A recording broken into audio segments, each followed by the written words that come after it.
Hello guys, एक और recruitment के साथ हम आपके सामने पेश हुए हैं। जी हाँ, ये रिक्रूटमेंट आ रही है आपकी national institute of mental health and neuro science, जिसका नाम है, अगर अदर नेम की हम बात करें, निमहैंस। बहुत ही फेमस इंस्टीट्यूट है। यहाँ पर रिसर्च एसोसिएट की वैकेंसी निकल रखी है। आप उसे प्रोजेक्ट साइंटिस्ट भी कह सकते हैं, ग्रेड 2 और ग्रेड 1 के अंदर। तो क्या क्या एलिजिबिलिटी है, क्या क्या लास्ट डेट है, क्या आपको डॉक्यूमेंट्स चाहिए, इस वीडियो में हम बात करेंगे।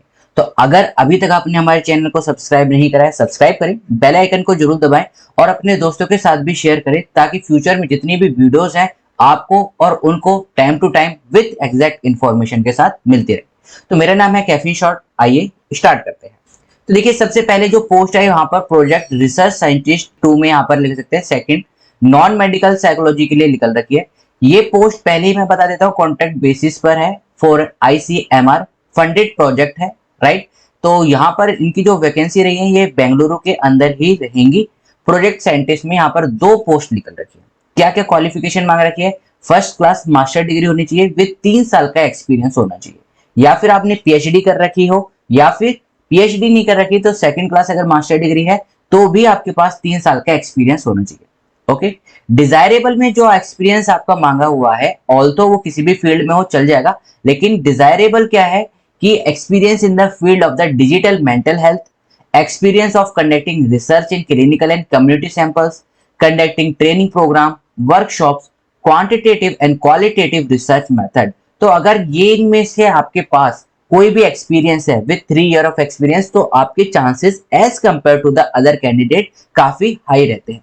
सैलरी की अगर यहाँ बात करें, देखिए काफी अच्छी सैलरी दे रही है। 67,000 आपको सैलरी मिल रही है, प्लस 27% HRA पर मंथ। तो अराउंड ये 80 के अराउंड आपको सैलरी यहाँ पर मिलेगी। मैक्सिमम एज जो है वो 40 ईयर है। 5 ईयर का ये प्रोजेक्ट रहेगा, लेकिन स्टार्टिंग में आपका जो प्रोबेशनल पीरियड रहेगा वो 6 मंथ के अराउंड रहेगा। फिर हर 6 मंथ बाद वो क्या करते रहेंगे, एक्सटेंड करते रहेंगे। इट मे पॉसिबल, ऑल्सो ये आपको डिस्क्वालीफाई नहीं करते once you get selected, but अगर कुछ मिसबिहेव होता है या उनको लगता है कि आपके पास वो स्किल्स नहीं है प्रोजेक्ट के रिगार्डिंग, तो ही वो आपको वहां से रिमूव करते हैं। Otherwise once you get selected you will be secure for the next 5 year, और उसके बाद भी वो प्रोजेक्ट के अंदर आपको लेते ही रहते हैं। पोस्ट नंबर 2 की बात करते हैं, जो कि आपकी project research scientist first non medical psychology के स्टूडेंट्स के लिए। यहाँ पर 7 पोस्ट हैं। अगर आप देखोगे तो यहाँ पर एसेंशियल क्वालिफिकेशन में सिर्फ और सिर्फ फर्स्ट क्लास मास्टर डिग्री यानी कि 60% मार्क्स होने चाहिए। Second class master degree with PhD। अगर आपके पास सेकंड क्लास मास्टर डिग्री है तो आपके पास PhD होनी चाहिए। Otherwise if you have more than 60% of the marks in the degree of the psychology, तो you can go for the walk in interview. Desirable qualification क्या है? सेम वही जो हमने ऊपर बताई थी कि आपके पास एक्सपीरियंस होना चाहिए in the field of the digital mental health, experience of research in clinical slash community samples, quantitative and qualitative research method. Salary की अगर यहाँ पर हम बात करें तो 56,000 प्लस 27% ऑफ द HRA, ये आपको अराउंड 65 to 70,000 के अराउंड पड़ जाएगा। तो दोनों में सिर्फ और सिर्फ आपका अराउंड आई थिंक 10 से 12,000 रुपए का फर्क पड़ेगा। Otherwise post will remain same. यहाँ पर अगर हम बात करें कि अराउंड मनी से ज्यादा आपको जो चीज वहां पर निमहैंस में सीखने को मिलेगी, that is one of the best institute if we talk about the in term of the neuroscience और clinical science, right. Maximum age यहाँ पर 35 ईयर मांग रखी है। 5 साल का प्रोबेशनल पीरियड आपका रहेगा, यानी कि ड्यूरेशन ऑफ द प्रोजेक्ट। वही सेम चीज 6 मंथ के लिए पहले आपको रखेंगे, फिर अगर आपको उनको लगता है कि आपके पास वो रिक्वायर्ड स्किल्स है तो 90% केसेस में वो एक्सटेंड करते चलते हैं। बहुत रेयर केसेस होता है कि वो आपको रिमूव कर दे। अदर कंसिडरेशन में यहाँ पर देखिए क्या चाहिए कि आपके पास good oral and written communication होना चाहिए, इंग्लिश और कन्नड़ा में।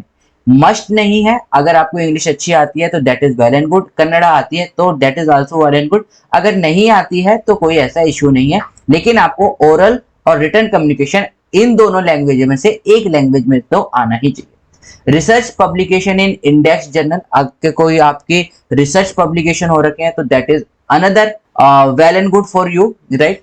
Experience in use of the software platform for designing of the educational material, और आपके पास अगर एक्सपीरियंस है कि कैसे कैसे डिफरेंट सॉफ्टवेयर को यूज करते हैं एजुकेशनल मटेरियल बनाने के लिए, तो ये भी आपके पास as a cherry on the cake की तरह काम करेगा। एलिजिबिलिटी क्राइटेरिया की अगर हम बात करते हैं तो सिर्फ वॉक इन इंटरव्यू आपको जाना है, रिज्यूमे प्लस अपने डॉक्यूमेंट्स ओरिजिनल लेकर जाना है कहां पर, exam hall, NBRC building 4th floor, NIMHANS, Bengaluru, और ये कोड दे रखा है। डेट और टाइम बता देते हैं यहाँ पर आपको, 26 जुलाई को यहाँ पर जाना है मॉर्निंग के 10 बजे, राइट। वहां पर आपका वॉक इन इंटरव्यू होगा। तो जो बच्चे बेंगलुरु में रहते हैं या जो बच्चे इस पोस्ट के लिए जाना चाहते हैं, तो ये आपके लिए बहुत ज्यादा गुड अपॉर्चुनिटी है। 7 सीट यहाँ पर 2 प्रोजेक्ट रिसर्च साइंटिस्ट के लिए है और 2 पोस्ट यहाँ पर है। पे स्केल भी काफी आपको अच्छा दे रहे हैं। तो जो बच्चे जाना चाहते हैं वो जरूर जाएं और जो एलिजिबल है वो भी जरूर जाएं। आई होप गाइज आपको वीडियो पसंद आई होगी। वीडियो पसंद आई है तो लाइक करें, शेयर करें, सब्सक्राइब करने बिना बिल्कुल ना भूलें और अपने दोस्तों के साथ भी शेयर करें ताकि इंफॉर्मेशन सबको मिलती रहे। So we will meet in the next video. Till then, keep smiling, keep gathering lots of memory. This is Caffeine Shot. Have a great day. Thank you, all of you.